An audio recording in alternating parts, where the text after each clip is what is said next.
अब हम exercise 3 review start करते हैं।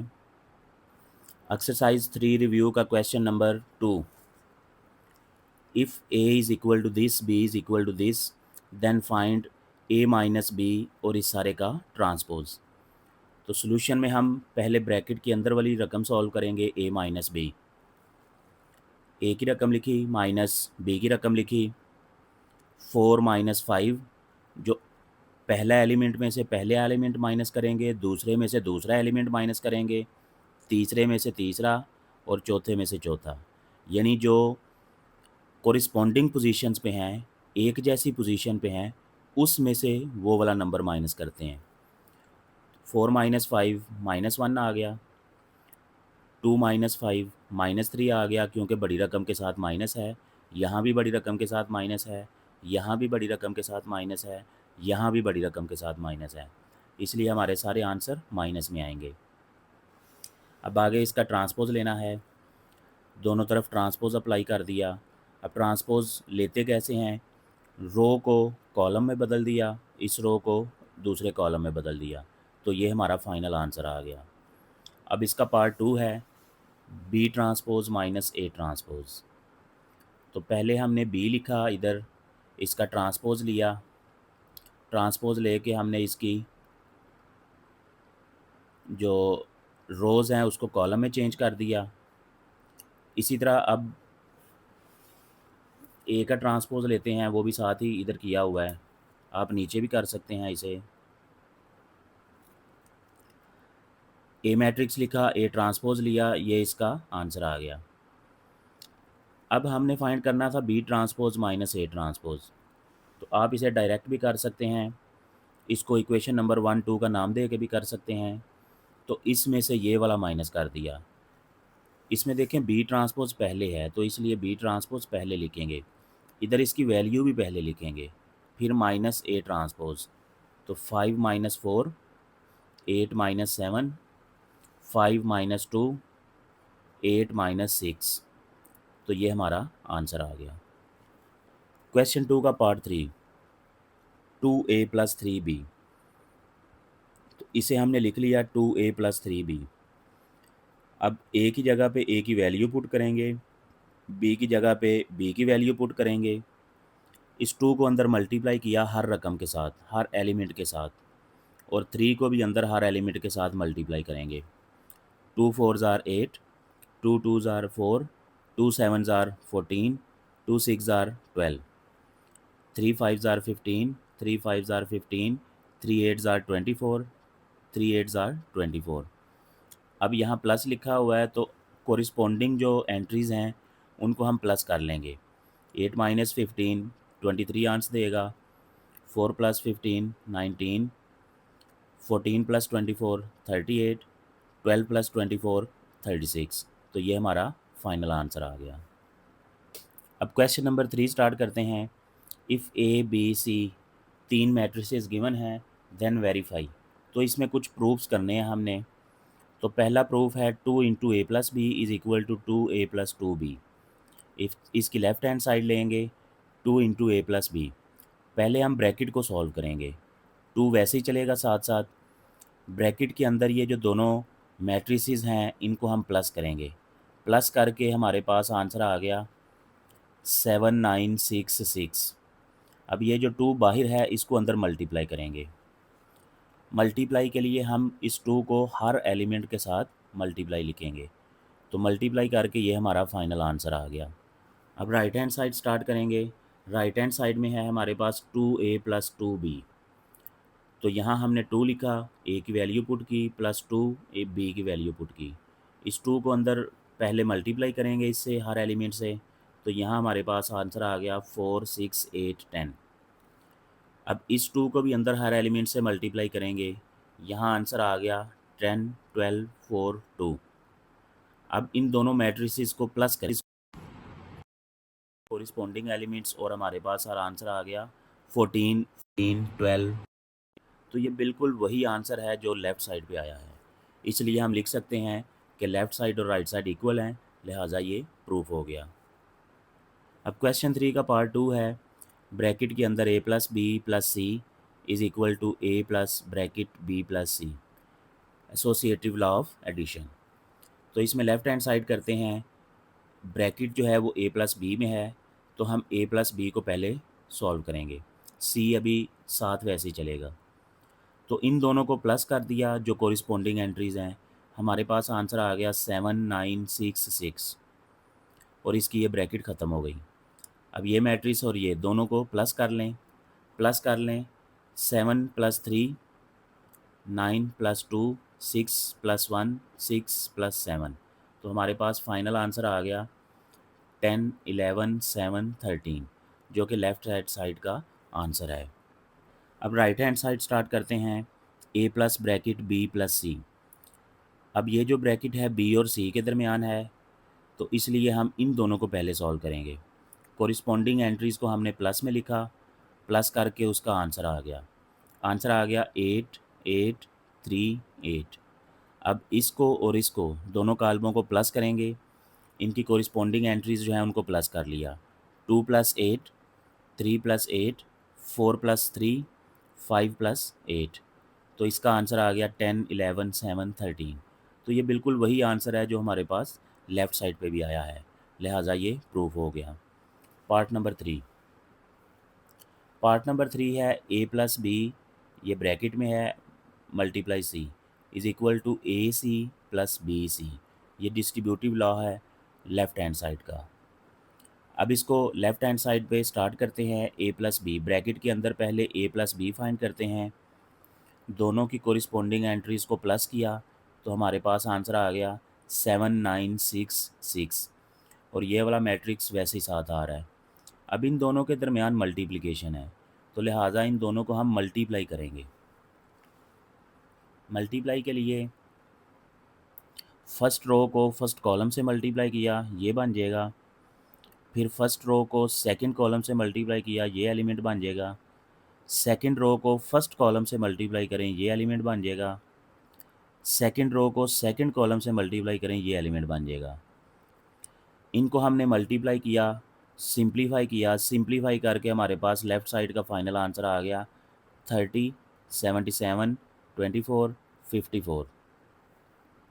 अब इसकी राइट हैंड साइड स्टार्ट करते हैं, लेफ़्ट साइड पे है हमारे पास ए सी प्लस बी सी, तो हमने ए की वैल्यू लिखी, सी की वैल्यू लिखी, प्लस बी की वैल्यू लिखी, सी की वैल्यू लिखी। अब इन दोनों को पहले मल्टीप्लाई करेंगे और इन दोनों को भी मल्टीप्लाई करेंगे। पहली रो को पहले कॉलम से मल्टीप्लाई किया, ये एलिमेंट बन गया। पहली रो को दूसरे कॉलम से मल्टीप्लाई किया, ये एलिमेंट बन गया। दूसरी रो को पहले कॉलम से मल्टीप्लाई किया, ये एलिमेंट बन गया। दूसरी रो को दूसरे कॉलम से मल्टीप्लाई किया, ये एलिमेंट बन गया। अब इनको मल्टीप्लाई कर लें, फर्स्ट रो को फर्स्ट कॉलम से मल्टीप्लाई किया, ये एलिमेंट बन गया। फर्स्ट रो को सेकंड कॉलम से मल्टीप्लाई किया, ये एलिमेंट बन गया। अब सेकंड रो को फर्स्ट कॉलम से मल्टीप्लाई करें, ये एलिमेंट बन गया। सेकंड रो को सेकंड कॉलम से मल्टीप्लाई करें, ये एलिमेंट बन गया। अब इसको सिंप्लीफाई करें तो ये आंसर आ गया। इसको सिंप्लीफाई करें, ये आ गया। इसको सिंप्लीफाई करें, ये आ गया। इसको सिंप्लीफाई करें, ये आ गया। और इधर इनको भी सिंप्लीफाई करें तो हमारे पास ये आ गया। तो एक ये मैट्रिक्स बन गया, एक ये मैट्रिक्स बन गया सिंप्लीफाई होने के बाद। अब इन दोनों को हमने प्लस करना है, इन दोनों को प्लस करेंगे, कोरिस्पोंडिंग एंट्रीज़ को प्लस कर दिया, तो हमारे पास फाइनल आंसर आ जाएगा 30 77 24 54। तो ये बिल्कुल वही आंसर है जो लेफ़्ट हैंड साइड का आया है, लिहाजा हम इसको लिख सकते हैं कि ये प्रूफ हो गया। अब क्वेश्चन 3 का पार्ट नंबर 4 है, C into A minus B is equal to C A minus C B. Left hand side start की, C into A minus B. अब सी हम यहाँ पे लिख लेंगे, ये ए माइनस बी, तो ब्रैकेट वाली रकमों को पहले सॉल्व करेंगे, इनकी कोरिस्पोंडिंग एंट्रीज़ को माइनस कर देंगे, माइनस करके हमारे पास ये आंसर बन जाएगा। अब इन दोनों को मल्टीप्लाई करेंगे, फर्स्ट रो को फर्स्ट कॉलम से मल्टीप्लाई किया, ये एलिमेंट बन गया। फर्स्ट रो को सेकंड कॉलम से मल्टीप्लाई किया, ये एलिमेंट बन गया। अब सेकंड रो को फर्स्ट कॉलम से मल्टीप्लाई किया, ये एलिमेंट बन गया। सेकंड रो को सेकंड कॉलम से मल्टीप्लाई किया, ये एलिमेंट बन गया। इनको सिंप्लीफाई करें, हमारे पास ये आंसर आ गया। ये लेफ़्ट साइड का फाइनल आंसर है। -5 -1 11 25। अब राइट हैंड साइड स्टार्ट करते हैं। राइट हैंड साइड में हमारे पास है सी ए माइनस सी बी। ये सी की वैल्यू, ए की वैल्यू माइनस सी की वैल्यू, बी की वैल्यू, इन दोनों को मल्टीप्लाई करें। रो 1 मल्टीप्लाई कॉलम 1, ये एलिमेंट बन गया। रो 1 कॉलम 2, ये एलिमेंट बन गया। रो 2 कॉलम 1, ये एलिमेंट बन गया। रो 2 कॉलम 2, ये एलिमेंट बन गया। ये माइनस लिखा, अब इनको मल्टीप्लाई कर लें। रो 1 कॉलम 1, ये एलिमेंट बन गया। रो 1 कॉलम 2, ये एलिमेंट बन गया। रो 2 कॉलम 1, ये एलिमेंट बन गया। रो 2 कॉलम 2, ये एलिमेंट बन गया। अब इनको सिंप्लीफाई करें, इसको भी सिंप्लीफाई करें। हमारे पास दो मैट्रिक्स बचेंगे, 14 19 30 38, 19 20 19 13। अब इन दोनों की कोरिस्पोंडिंग एंट्रीज़ को माइनस करें, तो माइनस करके फाइनल जो आंसर आएगा हमारे पास -5 -1 11 25। तो ये बिल्कुल वही आंसर है जो हमारे पास लेफ़्ट साइड पे आया है, लिहाजा ये भी प्रूफ हो गया। अब एक्सरसाइज 3 रिव्यू का क्वेश्चन नंबर 4 स्टार्ट करते हैं। दो मैट्रिसेस गिवन हैं और कुछ हमने वैल्यूज़ फाइंड करनी है। पहला है बी डिटर्मिनेंट। तो बी हमने लिखा मैट्रिक्स, दोनों तरफ डिटर्मिनेंट अप्लाई किया। डिटर्मिनेंट ओपन करेंगे, 5 को 4 से मल्टीप्लाई किया, -2 को 3 से मल्टीप्लाई किया, सिंप्लीफाई करके आंसर आ जाएगा 20 - 6 = 14। ये इसका आंसर आ गया। अब part number 2, adjoint of B. B का हमने एडजॉइंट फाइंड करना है। बी मैट्रिक्स लिखा, दोनों तरफ एडजॉइंट अप्लाई किया। अब इसका एडजॉइंट लिया तो ये जो 5 और 4 है इनकी पोजीशन आपस में चेंज हो जाएगी, और 2 और 3 जो नॉन डायगोनल एलिमेंट्स हैं उनका सिंबल चेंज हो जाएगा। तीसरा पार्ट है ए इनवर्स। अब ए इनवर्स के लिए हमें ए डिटर्मिनेंट भी चाहिए, एडजॉइंट ऑफ ए भी चाहिए। तो पहले हमने मैट्रिक्स ए लिखा गिवन क्वेश्चन में से, वहाँ से हमने ए डिटर्मिनेंट फाइंड किया। ए डिटर्मिनेंट 7 × 1 - 2 × 3, तो ये हो गया 7 - 6 = 1। अब हम एडजॉइंट ऑफ ए फाइंड करेंगे। दोनों तरफ एडजॉइंट अप्लाई किया, जो डायगोनल एलिमेंट्स हैं उनकी पोजीशन चेंज हो जाएगी, नॉन डायगोनल एलिमेंट्स के सिंबल चेंज हो जाएंगे। अब ए इनवर्स फाइंड करना है, 1/a determinant multiply adjoint of A. तो ए डिटर्मिनेंट हमारे पास 1 आया, तो इसलिए 1 को इसके साथ डिवाइड करेंगे तो यही आंसर आ जाएगा। नेक्स्ट है A inverse multiply A. A inverse बिल्कुल वैसे करेंगे जैसा कि हमने पार्ट 3 में किया है, यानी आपने पार्ट 3 कंप्लीट करना है, उसके बाद आपने यहाँ से स्टार्ट करना है। ए इनवर्स मल्टीप्लाई ए, तो ये ए इनवर्स की वैल्यू है, ये ए की वैल्यू है, दोनों को मल्टीप्लाई किया। फर्स्ट रो को फर्स्ट कॉलम से मल्टीप्लाई किया, फर्स्ट रो को सेकंड कॉलम से मल्टीप्लाई किया, सेकंड रो को फर्स्ट कॉलम से मल्टीप्लाई किया, सेकंड रो को सेकंड कॉलम से मल्टीप्लाई किया। अब इन्हें सिंप्लीफाई करें, 7 - 6 3 - 3 -14 + 14 -6 + 7, तो ये आंसर आ गया 1001। Part number 5, A B bracket transpose. पहले हम ब्रैकेट के अंदर ए बी मल्टीप्लाई मालूम करेंगे। ए की वैल्यू लिखी, बी की वैल्यू लिखी। First row multiply first column, first row multiply second column, second row multiply first column, second row multiply second column, ये आ गया। इनको सिंप्लीफाई करें तो हमारे पास आंसर आ जाएगा 41 33 12 10। अब दोनों तरफ ट्रांसपोज अप्लाई करेंगे। ट्रांसपोज अप्लाई करेंगे तो रो जो है वो कॉलम बन जाएगा, ये रो जो है ये भी कॉलम बन जाएगा। ये हमारा आंसर आ गया। अब इसका लास्ट पार्ट है बी ट्रांसपोज, फिर उसका ट्रांसपोज। तो बी मैट्रिक्स लिखा, इसका ट्रांसपोज लिया, इसमें रोज़ को जो है कॉलम में बदल दिया। अब दोबारा से ट्रांसपोज लेंगे हम, इधर भी और इधर भी। इधर तो ऐसे ही रहेगा, इधर इसका ट्रांसपोज हम ओपन कर देंगे, इसकी जो रोज़ हैं वो कॉलम बन जाएंगे। तो ये हमने इसकी वैल्यू फाइंड कर ली। Question number 5, use matrix inversion method and Cramer's rule to solve the following. अब ये इक्वेशन लिखी हुई है, पार्ट 1 है इसका, दो इक्वेशंस हैं, वो कह रहा है इसको दोनों तरीक़ों से आपने सॉल्व करना है। तो आइए इसका मैट्रिक्स फॉर्म लिखते हैं पहले। कोएफिशिएंट्स का मैट्रिक्स ये बन गया, वेरिएबल्स का मैट्रिक्स ये बन गया, कांस्टेंट्स का मैट्रिक्स ये बन गया। पहले हम मैट्रिक्स इन्वर्जन मेथड से सॉल्व करते हैं। अब कोएफिशिएंट्स का मैट्रिक्स जो है उसको ए का नाम दे दिया, 3 4 5 -1, और वेरिएबल्स का जो मैट्रिक्स है उसको एक्स का नाम दे दिया, कांस्टेंट्स का जो मैट्रिक्स है उसको बी का नाम दे दिया। अब हम ए डिटर्मिनेंट फाइंड करते हैं, क्योंकि आगे जाके हमने ए इन्वर्स मालूम करना है। तो ए इन्वर्स मालूम करने के लिए हमें ए डिटर्मिनेंट चाहिए। 3 4 5 -1, ये इससे मल्टीप्लाई होगा, माइनस ये इससे मल्टीप्लाई होगा। सिंप्लीफाई करके हमारे पास -23 आंसर आ गया। अब हम एडजॉइंट ऑफ ए फाइंड करेंगे। इसमें जो डायगोनल एलिमेंट्स हैं उनकी पोजीशन चेंज हो गई, और जो नॉन डायगोनल एलिमेंट्स हैं उनका सिंबल चेंज हो गया। अब ए इन्वर्स का फार्मूला होता है 1/a डिटर्मिनेंट एडजॉइंट ए। तो यहाँ पे ए डिटर्मिनेंट की वैल्यू लिखी और एडजॉइंट ऑफ ए की वैल्यू लिखी। तो इस सारी चीज़ को हम इस चीज़ में पुट कर देते हैं, x is equal to A inverse B की वैल्यू भी है हमारे पास, और ये वैल्यू भी हमने फाइंड कर ली। यहाँ पे हमने वैल्यूज़ लिख दी। अब इन दोनों को पहले मल्टीप्लाई करेंगे। रो 1 को कॉलम 1 से मल्टीप्लाई किया, ये एलिमेंट बन गया। रो 2 को कॉलम 1 से मल्टीप्लाई किया, ये एलिमेंट बन गया। -1 × 7 -7, -4 × 2 -8, -5 × 7 -35, 3 × 2 6। तो ये -15 हो गया, ये -29 हो गया। अब इस -23 को दोनों रकमों के नीचे डिवाइड करेंगे, ये माइनस माइनस कैंसिल हो गया, ये भी माइनस माइनस कैंसिल हो गया, लेकिन रकमें आपस में कैंसिल नहीं हो सकती, लिहाजा इसका आंसर आ जाएगा 15/23, 29/23।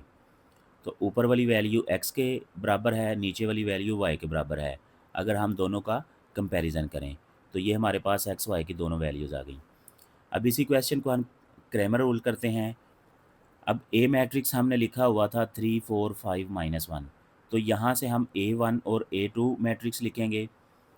ये जो कॉन्स्टेंट्स का मैट्रिक्स था, A1 में हमने कॉलम 1 में लिखा, A2 में कॉलम 2 की जगह पे लिख दिया। तो अब इन तीनों का डिटर्मिनेंट फाइंड करेंगे। ए का डिटर्मिनेंट है -23, A1 का डिटर्मिनेंट है -15, A2 का डिटर्मिनेंट है -29। अब यहाँ हम x और y की वैल्यूज़ निकालेंगे। फार्मूला लिखा, वैल्यूज़ पुट की, सिंप्लीफाई किया, इधर भी ऐसे किया, तो x की वैल्यू आ गई 15/23, y की वैल्यू आ गई 19/23। तो ये बिल्कुल वही वैल्यूज़ हैं जो हमारे पहले पार्ट में भी आया है, दूसरे तरीके से भी आंसर आया है। अब पार्ट नंबर 2 करते हैं। x - 6y is equal to -15, 2x + 6y is equal to -3। सबसे पहले हमने मैट्रिक्स इन्वर्जन मेथड यूज़ करना है, तो ये इक्वेशंस हैं, इनको मैट्रिक्स फॉर्म में लिखा। अब कोएफिशिएंट्स का जो मैट्रिक्स है उसको ए का नाम दे दिया, वेरिएबल्स का जो मैट्रिक्स है उसको एक्स का नाम दे दिया, और कांस्टेंट्स का जो मैट्रिक्स है उसको बी का नाम दे दिया। तो यहाँ हम A X is equal to B equation लिख सकते हैं, और यहाँ से X is equal to A inverse B. अब हम ए डिटर्मिनेंट फाइंड करेंगे ताकि हम ए इन्वर्स फाइंड कर सकें। तो ए मैट्रिक्स का डिटर्मिनेंट लिखा, अप्लाई किया, ओपन किया, तो +18 आंसर आ गया। अब इसका एडजॉइंट फाइंड करेंगे। डायगोनल एलिमेंट्स की पोजीशन चेंज कर देंगे, नॉन डायगोनल एलिमेंट्स के सिंबल चेंज कर देंगे। तो अब A inverse 1/a determinant adjoint of A, इन दोनों की वैल्यूज़ लिख दी। अब इसको हमने इक्वेशन 1 में पुट कर देना है। ये वैल्यूज़ हमने इक्वेशन 1 में पुट की, तो x की वैल्यू ये बन गई। अब इन दोनों को पहले मल्टीप्लाई किया, रो 1 को कॉलम 1 से मल्टीप्लाई किया, ये एलिमेंट बन गया। रो 2 को कॉलम 1 से मल्टीप्लाई किया, ये एलिमेंट बन गया। इनको सिंप्लीफाई करें, -90 -18 +30 -3, तो ये बन गया -108 27। अब इन दोनों को 18 पे डिवाइड करेंगे। अब ये जो 18 है ये तो इससे कट होके 6 हो जाएगा, ये आपस में कट नहीं हो सकते, इनको ऐसे लिख दिया। अब कंपैरिजन करेंगे तो x की वैल्यू -6 मिल जाएगी और y की वैल्यू 3/2 मिल जाएगी। अब नेक्स्ट क्रैमर रूल के ज़रिए इसे सॉल्व करते हैं। सबसे पहले इक्वेशंस लिखी, फिर उसको मैट्रिक्स फॉर्म में लिखा। ये हमारा कोफिशिएंट्स का मैट्रिक्स है, इसको ए का नाम दिया। तो इसमें हमने कॉलम 1 पे ये वाला रिप्लेस कर दिया, तो इसको A1 का नाम दे दिया। अगर कॉलम 2 पे रिप्लेस किया तो A2 का नाम दे दिया। अब ए डिटर्मिनेंट फाइंड करते हैं, उसका आंसर 18 आ गया। अब A1 डिटर्मिनेंट फाइंड किया, -15 मल्टीप्लाई 6 ना -90 हो गया, माइनस -3 मल्टीप्लाई -6 माइनस प्लस हो गया, लेकिन ये माइनस की वजह से, क्योंकि 3 माइनस हैं तो ये -18 आएगा। तो दोनों को मिला के -108। नेक्स्ट A2 डिटर्मिनेंट, इसका आंसर आया 27। अब हम x और y की वैल्यूज़ फाइंड करेंगे। इसको लिखा x is equal to A1 determinant divided by A determinant. Values put की तो हमारे पास -6 आंसर आ गया। y की वैल्यू फाइंड आउट करेंगे, A2 determinant divided by A determinant. Values put करेंगे, कटिंग नहीं होती, इसलिए यही हमारी y की वैल्यू आ जाएगी। पार्ट नंबर 3, पहले इसे मैट्रिक्स इन्वर्जन मेथड से करते हैं। इक्वेशंस लिखी, मैट्रिक्स फॉर्म में लिखा, इसको ए का नाम दिया, यानी कोफिशिएंट्स वाला मैट्रिक्स, ये वेरिएबल्स वाला मैट्रिक्स और ये कांस्टेंट्स का मैट्रिक्स। अब इसको इक्वेशन की शक्ल में लिखा, A X is equal to B. तो यहाँ से ए इन्वर्स हमने अप्लाई करके इधर भी, तो इक्वेशन बन गई X is equal to A inverse B. अब ए डिटर्मिनेंट फाइंड किया, ये आ गया 5। एडजॉइंट ऑफ ए फाइंड किया, डायगोनल एलिमेंट्स की पोजीशन चेंज कर दी, नॉन डायगोनल एलिमेंट्स के सिंबल चेंज कर दिए। अब इक्वेशन 1 में हमने वैल्यूज़ पुट की, ए डिटर्मिनेंट की वैल्यू भी पुट की, एडजॉइंट ऑफ ए की वैल्यू भी पुट की और बी की वैल्यू भी पुट की। तो इन दोनों को मल्टीप्लाई करेंगे। फर्स्ट रो को फर्स्ट कॉलम से मल्टीप्लाई किया, ये एलिमेंट बन गया। सेकंड रो को सेकंड कॉलम से मल्टीप्लाई करेंगे, ये एलिमेंट बन गया। इन्हें सिंप्लीफाई करेंगे तो हमारे पास आंसर आ जाएगा 12 और ये आ जाएगा 1। अब ये जो 5 है इसको अंदर डिवाइड करेंगे, इससे भी इससे भी। तो दोनों को डिवाइड करके हम देखेंगे किसी किस्म की कटिंग नहीं हो रही, तो लिहाजा कंपैरिजन करने के बाद ये हमें x की वैल्यू मिलेगी और ये हमें y की वैल्यू। अब इसी को हम क्रैमर रूल के ज़रिए सॉल्व करते हैं। इक्वेशंस को लिखा, उसके बाद मैट्रिक्स फॉर्म में लिखा, इसको हम ए का नाम देंगे। अब ये ए मैट्रिक्स है, A1 मैट्रिक्स, ये कॉन्स्टेंट्स वाला मैट्रिक्स था, उसको कॉलम 1 में लिखा। A2 मैट्रिक्स में कॉन्स्टेंट वाला मैट्रिक्स को हमने कॉलम 2 पे जगह लिखा। अब ए डिटर्मिनेंट फाइंड किया तो ये आ गया 5। A1 डिटर्मिनेंट फाइंड किया, ये आ गया 12। A2 डिटर्मिनेंट फाइंड करते हैं, सिंप्लीफाई करके ये आ गया 1। तो वैल्यूज़ पुट करें, x की वैल्यू आ जाएगी 12/5, y की वैल्यू आ जाएगी 1/5। तो यही हमारे दूसरे तरीके से भी आंसर आए थे। अब इसके लास्ट 3 क्वेश्चन जो हैं वो स्टेटमेंट वाले हैं, वर्ड प्रॉब्लम्स हैं। तो क्वेश्चन नंबर 6 स्टार्ट करते हैं। Find 2 numbers by using matrices, यानी मैट्रिसेस वाला तरीका यूज़ करके हमने 2 नंबर फाइंड करने हैं X Y, such that twice the first added to the second makes 21। यानी अगर हम पहले नंबर को ट्विस्ट कर लें, 2 से मल्टीप्लाई कर लें और सेकंड नंबर में प्लस कर दें, यानी अगर पहला नंबर x है, दूसरा नंबर y है, तो ये हो जाएगा 2x plus Y is equal to 21। अब दूसरी कंडीशन है, twice the second added to first makes 27। अब वो कहता है कि अगर दूसरे नंबर को यानी y को 2 से मल्टीप्लाई करें और उसको x में प्लस कर दें तो फिर ये 27 बनता है। तो यहाँ हम इसको सॉल्व करेंगे, 2 इक्वेशंस बन जाएंगी पहले। तो ये हमारे पास क्वेश्चन 6 का सलूशन है। x एंड y को हमने 2 नंबर्स कह दिया, तो पहला नंबर जो है उसको 2 से मल्टीप्लाई करके दूसरे नंबर में प्लस किया, 21 बन गया, ये कंडीशन 1 थी। फिर दूसरे नंबर को 2 से मल्टीप्लाई किया और पहले नंबर में प्लस कर दिया, तो ये 27 बनता है, ये इक्वेशन 2 है। अब आप इसे मैट्रिक्स फॉर्म में लिख लें, ये कोएफिशिएंट्स का मैट्रिक्स, ये वेरिएबल्स का मैट्रिक्स और ये कांस्टेंट्स का मैट्रिक्स। उसके बाद इसे आप क्रैमर रूल के ज़रिए भी कर सकते हैं, मैट्रिक्स इन्वर्जन मेथड से भी कर सकते हैं, क्योंकि इसने नहीं कहा कि आपने किस मेथड से करना है। हम इसे मैट्रिक्स इन्वर्जन मेथड से करते हैं। इसको ए का नाम दे दिया, एक्स का नाम दे दिया, बी का नाम दे दिया, इक्वेशन बन गई हमारे पास। अब ए डिटर्मिनेंट फाइंड करेंगे, 2 1 1 2, तो ये मल्टीप्लाई सिंप्लीफाई हो के 3 हो गया। उसके बाद एडजॉइंट ऑफ ए, इन दोनों की पोजीशन चेंज कर दी, इन दोनों का सिंबल चेंज कर दिया। अब A inverse is equal to 1/a determinant multiply adjoint of A, तो इन दोनों की वैल्यूज़ लिख दी। अब ये सारी वैल्यू हमने इक्वेशन 1 में पुट कर दी। x इज़ इक्वल टू 1/3, ये एडजॉइंट ऑफ ए है, ये b है। पहले हम इन दोनों को मल्टीप्लाई करेंगे। रो 1 को कॉलम 1 से मल्टीप्लाई किया, ये एलिमेंट बन गया। रो 2 को कॉलम 1 से मल्टीप्लाई किया, ये एलिमेंट बन गया। तो 2 × 21 42 माइनस 1 × 27 माइनस 21 प्लस 54। इनको सिंप्लीफाई किया तो 15/33 आ जाएगा। अब 3 को इन दोनों पे डिवाइड करें, तो डिवाइड करके हम देखेंगे कि ये वाला नंबर कट हो जाएगा और 5 आ जाएगा, और ये भी कट हो के 11 आ जाएगा। तो यहाँ हमारे पास दो आंसर आए, 5, 11। इसको कंपैरिजन में हम देखेंगे, ये x की वैल्यू देगा, ये y की वैल्यू, तो ये हमारे पास नंबर्स आ गए। Question number 7, 4 knives and 6 forks cost 136 rupees. यानी अगर हम 4 नाइफ्स ख़रीदें और 6 फोक्स ख़रीदें तो उनकी कीमत बनती है ये। Whereas 6 knives and 5 forks cost 164 rupees. तो अगर 6 नाइफ्स ख़रीदें और 5 फोक्स ख़रीदें तो इनकी कीमत बनती है 164। Find the cost of a knife and fork by using matrices. तो हमने एक नाइफ़ की कीमत और एक फोर्क की कीमत मालूम करनी है मैट्रिसेस वाले मेथड से। अब सॉल्यूशन में हम देखते हैं, एक्स और वाई को हमने बताना है कि ये क्या है। एक्स को हमने कह दिया कि ये चाकू की कीमत है और वाई को कह दिया कि ये कांटे की कीमत है। तो इक्वेशंस बनाई, 4 चाकू ख़रीदे और 6 कांटे ख़रीदे, इनकी कीमत ये है। फिर 6 चाकू ख़रीदे, 5 कांटे ख़रीदे, उनकी कीमत ये है। इक्वेशंस बन गई, मैट्रिक्स फॉर्म में लिखा।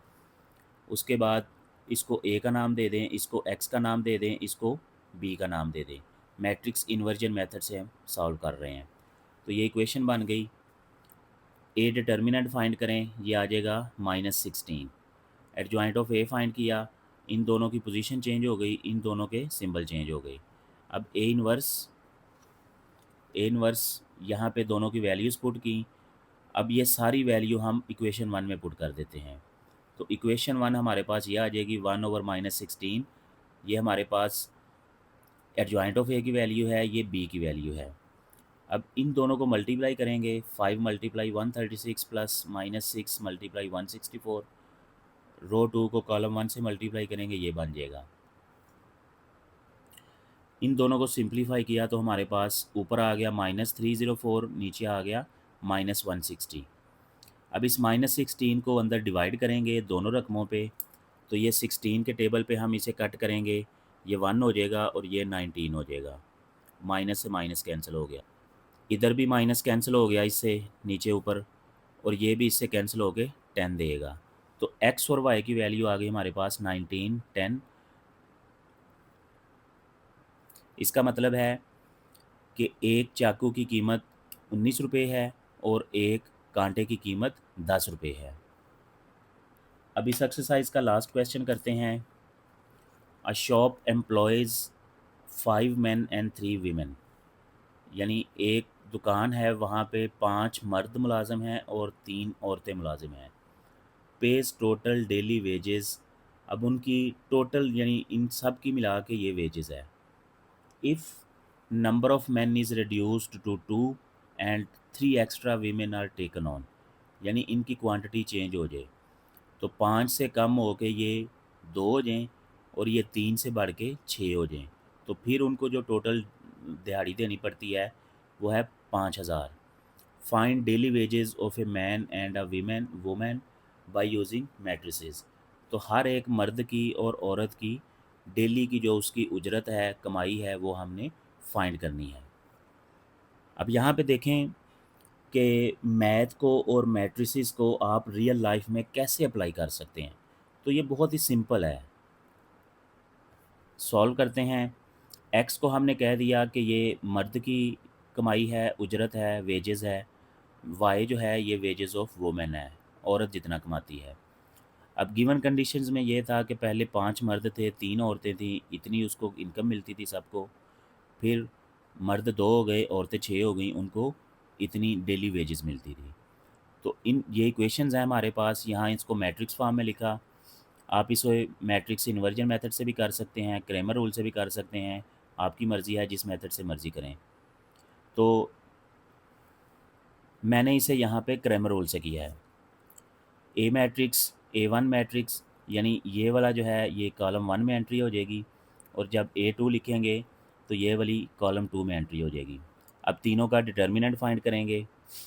ए determinant 5 × 6 - 2 × 3, 30 - 6 is equal to 24। A2 का डिटर्मिनेंट निकाला, 5 × 5000, ये हो जाएगा 25,000, माइनस 2 × 3500, तो ये हो जाएगा 7000। इसका आंसर आ जाएगा 18,000। अब A1 का डिटर्मिनेंट निकाला, यह है 3500 × 6 - 5000 × 3, सिंप्लीफाई करके आ जाएगा 6000। अब हम इन दोनों की वैल्यूज़ निकालेंगे। फार्मूला लिखेंगे A1 determinant divided by A determinant. इसकी वैल्यू है 6000, इसकी वैल्यू है 24। इन दोनों को डिवाइड करेंगे, कट करेंगे, तो हमारे पास आंसर आ जाएगा 250। तो ये हमें x की वैल्यू देगा, और इसमें वैल्यूज़ पुट करेंगे, सिंप्लीफाई करेंगे, ये आंसर आ जाएगा हमारे पास 750। तो इसका मतलब है कि एक आदमी डेली के 250 रुपये कमाता है और एक औरत डेली के 750 रुपये कमाती है। तो यहाँ पे हमारा चैप्टर नंबर 3 कंप्लीट हो जाता है।